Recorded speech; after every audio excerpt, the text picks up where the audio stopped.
En esta presentación vamos a trabajar con propuestas para el desarrollo de la lengua oral en la escuela primaria, especialmente en el primer ciclo y en el primer grado de escolaridad. ¿Cuáles son las competencias que un niño debe desarrollar en relación con el dominio de una lengua? Esencialmente, el niño debe enriquecer su competencia comunicativa. ¿En qué consiste la competencia comunicativa? La competencia comunicativa se abre en tres subcompetencias o en tres competencias. Por una parte, la competencia hermenéutico-analítica, que es la capacidad de comprender discursos orales y de comprender textos escritos. Por otra parte, la competencia táctico-retórica, que es la capacidad de producir discursos orales y de producir textos escritos. Esas dos competencias están sostenidas por el dominio de una lengua, es decir, por la competencia lingüística. El conocimiento sobre su lengua, sobre cómo esa lengua funciona, es el que le permite a los niños o a cualquier persona tanto comprender como producir discursos en su lengua. Y la competencia lingüística en los primeros años de escolaridad esencialmente consiste en el desarrollo de la conciencia lingüística, es decir, el desarrollo del conocimiento explícito y la capacidad de reflexionar sobre las unidades que la escritura representa. ¿Cuáles son las competencias a desarrollar en lengua oral? Esencialmente tenemos que lograr que los niños perfeccionen su dominio de capacidades para interactuar oralmente, para conversar con otros, para escuchar a otros. También la comprensión de discursos orales y la producción de una amplia variedad de discursos orales. Es decir, tanto comprender como producir deben aplicarse a una amplia variedad de discursos. Deben ser capaces de relatar experiencias personales, contar cuentos, describir objetos reales o imaginarios, dar explicaciones, dar instrucciones. Todo ello con modalidad oral y con diferentes propósitos. También es importante que aprendan a adecuar su lenguaje a la situación comunicativa. Dicho en palabras de María José del Río, concretamente es agregar, dar a los niños una capacidad cada vez mayor de comunicación a través del lenguaje oral en muchas situaciones. Para ello, el educador debe tener pensadas sus actividades a priori, es decir, con anticipación. Debe estar planificando sus actividades anticipadamente de acuerdo con la naturaleza del tema, de acuerdo con lo que se propone lograr en los niños, y tiene que tener relación con las capacidades que en ese momento el niño tiene como punto de partida.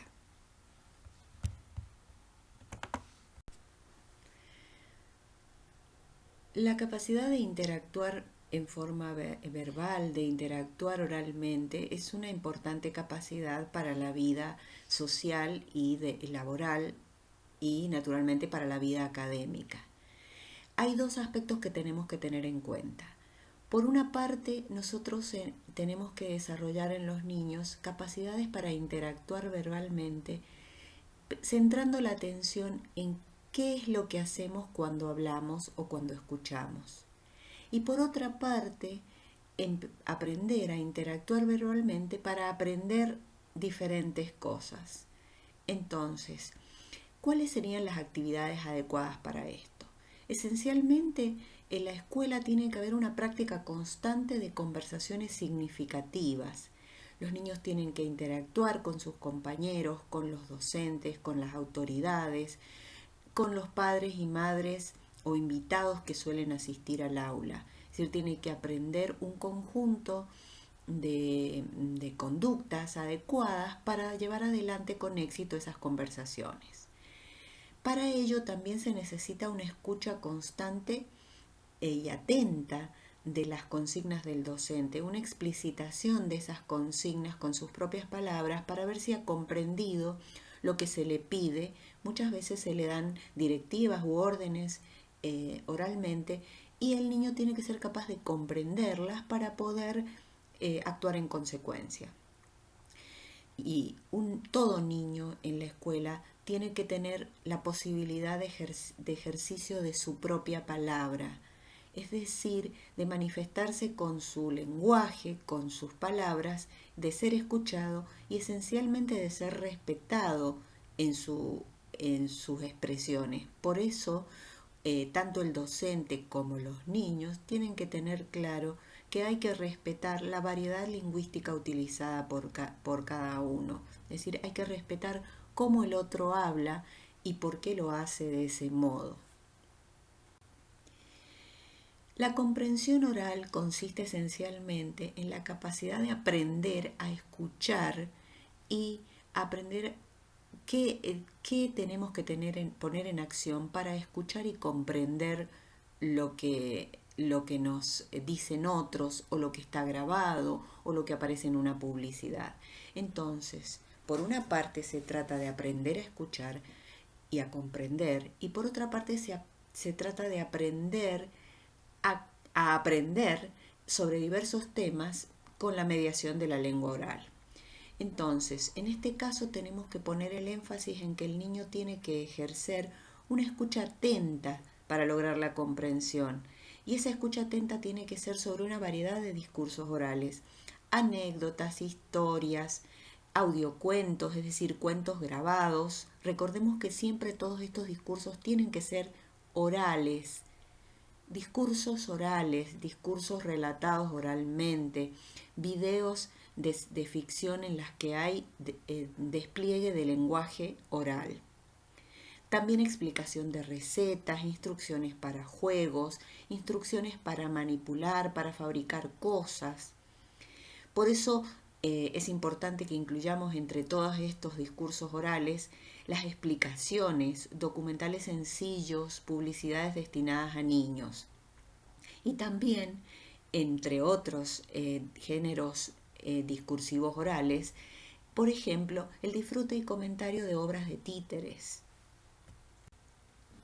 En cuanto a la producción, el niño tiene que hablar para aprender a hablar mejor, para mejorar su dicción, para mejorar su pronunciación de sonidos, la fluidez de su lenguaje oral, pero por otro lado también tiene que aprender a hablar para aprender a dar a conocer lo que sabe, lo que siente, lo que le pasa.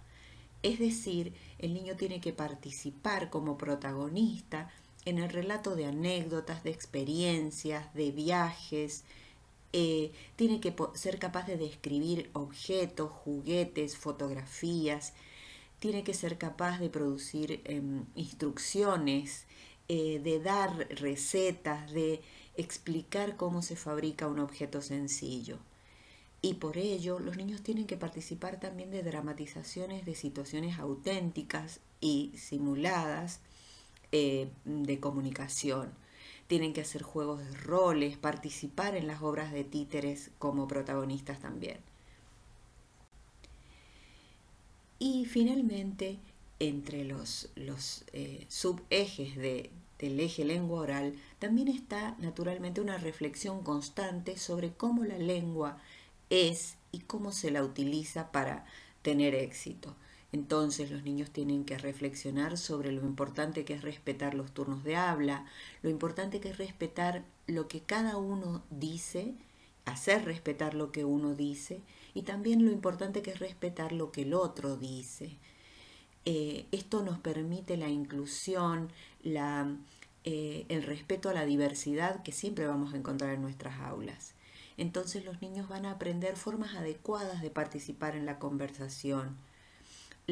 Además, tienen que ser capaces de reflexionar sobre lo importante que es el uso de tonos, la entonación, la pronunciación adecuada de cada uno de los sonidos de nuestra lengua.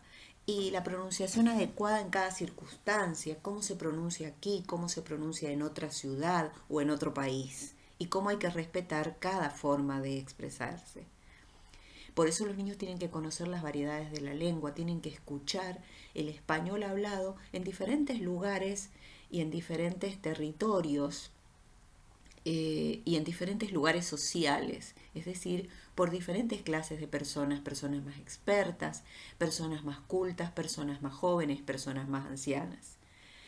Y finalmente, esto les permitirá adecuar su discurso a las diversas situaciones de comunicación a las que deberán enfrentarse.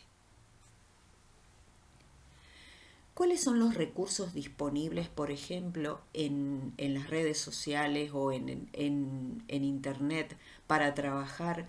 Hay muchos recursos. Tenemos trabalenguas, adivinanzas, coplas, canciones y diferentes fragmentos de películas, de documentales.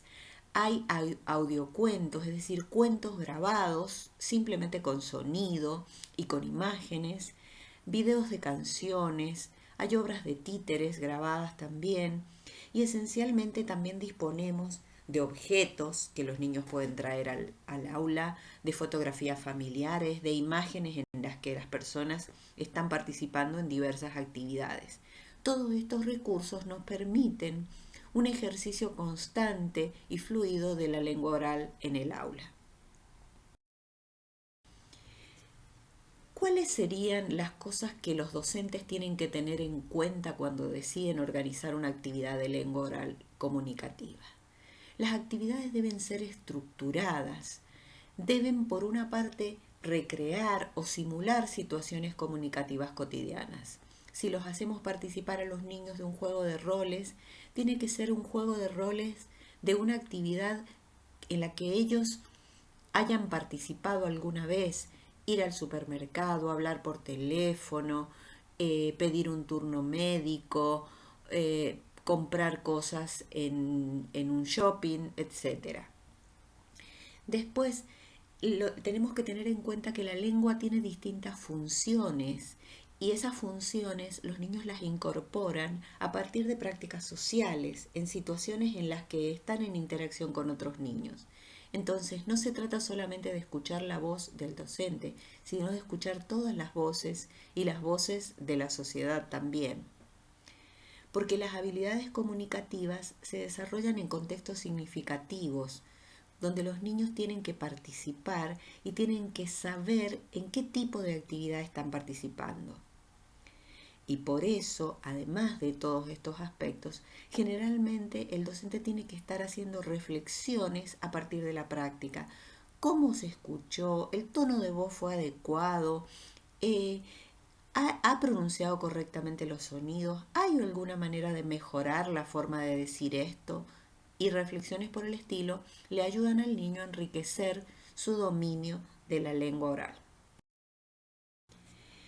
María José del Río, en su obra sobre el desarrollo de la lengua oral comunicativa, que tienen al final el nombre en la bibliografía, propone 5 criterios para que nosotros evaluemos si la actividad que hemos hecho es adecuada.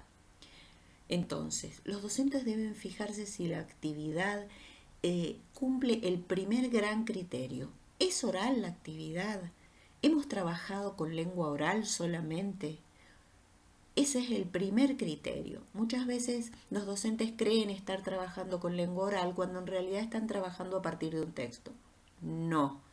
Las actividades orales tienen que ser a partir de textos o, mejor dicho, de discursos orales, de grabaciones de cuentos, de videos donde se habla, de conversaciones reales o conversaciones simuladas o dramatizadas. Justamente si partimos de textos o de discursos orales, una de las cosas que además hay que tener en cuenta, un segundo criterio, es que en esas actividades orales los estudiantes, los niños, participen, es decir, que tengan la obligación de hablar, de escuchar activamente, de poner el cuerpo en la actividad, poner su voz en esa actividad. Entonces, o poner su oído en esa actividad. Entonces ahí verdaderamente se logra la actividad, la productividad. Pero además ese criterio tiene que ser complementado con la interactividad, es decir, no basta que un niño hable solo o exponga al frente, esa actividad sería adecuada para niños más grandes, pero los niños pequeños tienen que interactuar con otros. Las actividades tienen que ser interactivas, tienen que hacer preguntas, hablar para otros, escuchar y respetar a los otros. Es decir, esencialmente en los primeros años uno de los criterios más importantes es que en las actividades varios niños participen. Y eso hará seguramente que se cumpla otro criterio, que es el de la funcionalidad. La interacción debe ser significativa para los niños, debe tener relación con su vida, con sus experiencias, con su conocimiento de cómo se habla e interactúa en su mundo social, en su mundo cultural. Y finalmente, y no menos importante, el criterio de sistematización alude a cómo debemos hacer la tarea. La actividad debe ser cuidadosamente planificada y preparada por el docente. No podemos llegar a improvisar una clase de desarrollo de la lengua oral. Esta clase debe ser una de las mejor preparadas por el docente. Bueno, aquí finalmente les anotamos la bibliografía que pueden consultar para ampliar este tema. Muchas gracias.